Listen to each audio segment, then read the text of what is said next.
Assalamualaikum warahmatullahi wabarakatuh. Semoga Allah selalu melimpahkan rahmat, berkah, dan perlindungannya kepada para penonton setia Mozaik Kehidupan 13. Semoga kita semua dijauhkan dari lisan-lisan yang menyakitkan, dari hati yang gelap oleh dengki, dan dari perbuatan yang hanya menambah timbangan dosa di akhirat kelak. Amin ya Robbal Alamin. Saudaraku seiman, pernahkah kita merasa tergoda untuk membicarakan keburukan orang lain? Di meja makan, dalam perjalanan, bahkan setelah sholat berjamaah pun terkadang bisikan setan menyelinap, menyulut lisan kita untuk mulai menggunjing. Padahal, Rasulullah bersabda, "Tahukah kamu apa itu ghibah?" Mereka berkata, "Allah dan Rasulnya lebih mengetahui." Beliau bersabda, "Engkau menyebutkan saudaramu dengan sesuatu yang ia benci." Hadis riwayat Imam Muslim. Ghibah atau menggunjing adalah memakan bangkai saudaramu sendiri, tapi ironisnya, banyak dari kita yang melakukannya dengan nikmat. Namanya Bu Misnah. Ia adalah istri dari seorang pensiunan pegawai kelurahan di sebuah desa kecil bernama Sumbersari. Ia dikenal sebagai wanita yang rajin ke pengajian, suka menyumbang di acara sosial, dan selalu tampil rapi. Namun, di balik hijab lebarnya dan senyum ramahnya, tersimpan sebuah kebiasaan yang menjadi penyakit menggunjing. Setiap sore selepas asyar, Bu Misnah selalu duduk di teras rumah bersama 3 ibu-ibu lainnya. Mereka membawa teh panas, kue-kue kering, dan satu bahan yang tidak pernah absen, cerita tentang orang lain. Bu Warti itu loh, anaknya pulang kampung bawa perut buncit. Hamil di luar nikah, katanya kerja di kota. Lah itu suaminya Bu Ratmi kok malam-malam sering pulang, katanya dari masjid. Tapi aku lihat lewat gang kecil. Nggak mungkin ke masjid, pasti ada wanita lain. Mereka tertawa, menggeleng, berpura-pura prihatin padahal hatinya penuh hasrat, menikmati setiap kata yang mencemari kehormatan orang lain. Tak satu pun dari mereka menyadari bahwa malaikat rakib mencatat dan catatannya bertumpuk tak pernah terhapus. Suatu malam, setelah seharian sibuk dengan kegiatan RT, Bu Misnah tidur lebih awal dari biasanya.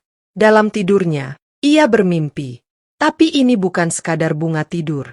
Ia berjalan di tengah padang pasir, langitnya gelap, angin berdesir panas seperti bara. Tiba-tiba ia melihat sebuah meja panjang, dan di atasnya ada tubuh manusia yang diikat dengan rantai besi. Mulut orang-orang itu robek dari satu telinga ke telinga lain, dan lidah mereka dicabik-cabik oleh tangan-tangan hitam. Dari mulut itu mengalir darah dan nanah, tapi anehnya mereka tetap bisa berbicara, dan yang keluar dari mulut mereka adalah cemoohan, gosip, dan fitnah. Bu Misnah menjerit, "Siapa mereka, ya Allah?" Sebuah suara menggema dari langit, "Mereka adalah orang-orang yang menggunjing, dan engkau salah satunya." Ia terbangun dengan tubuh gemetar dan keringat dingin.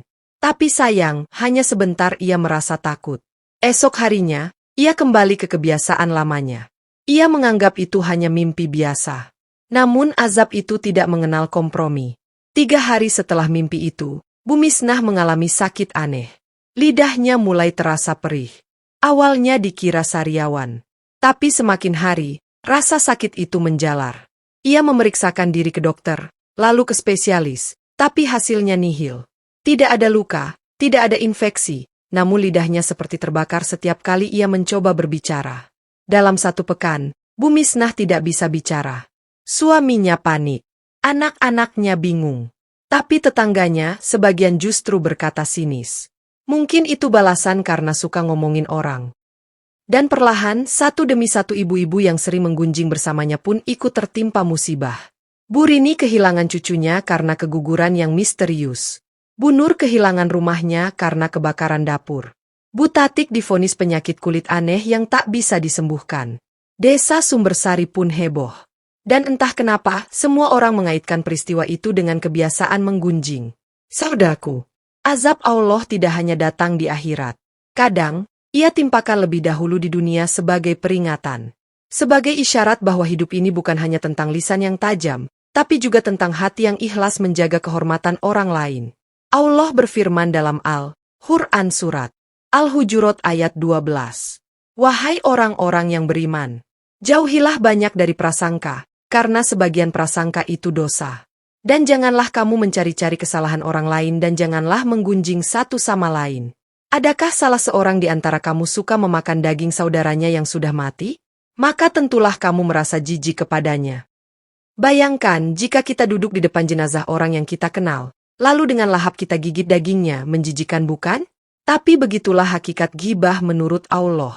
Sakit lidah Bumisnah berlangsung selama 3 bulan.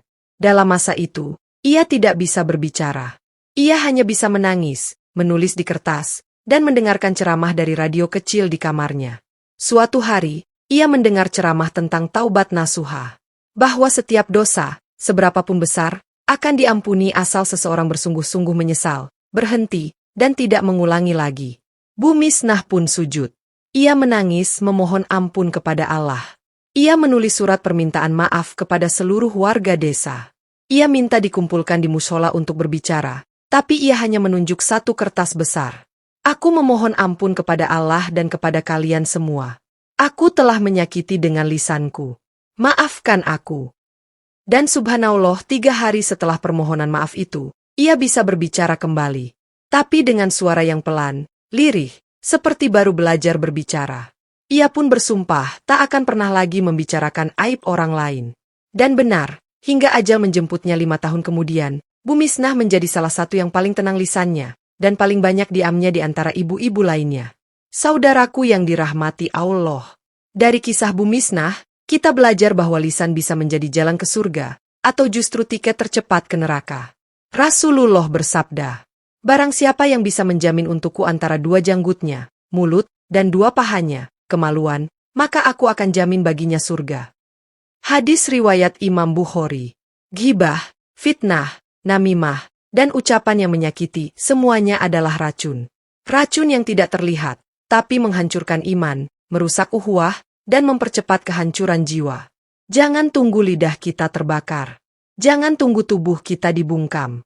Jangan tunggu Allah menurunkan azabnya. Baru kita menyesal. Jika hari ini kita pernah menggunjing tanda centang putih tebal, maka langkah pertama adalah berhenti total.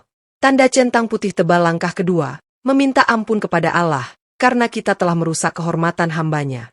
Tanda centang putih tebal langkah ketiga, jika mungkin, minta maaf kepada orang yang telah kita gunjing.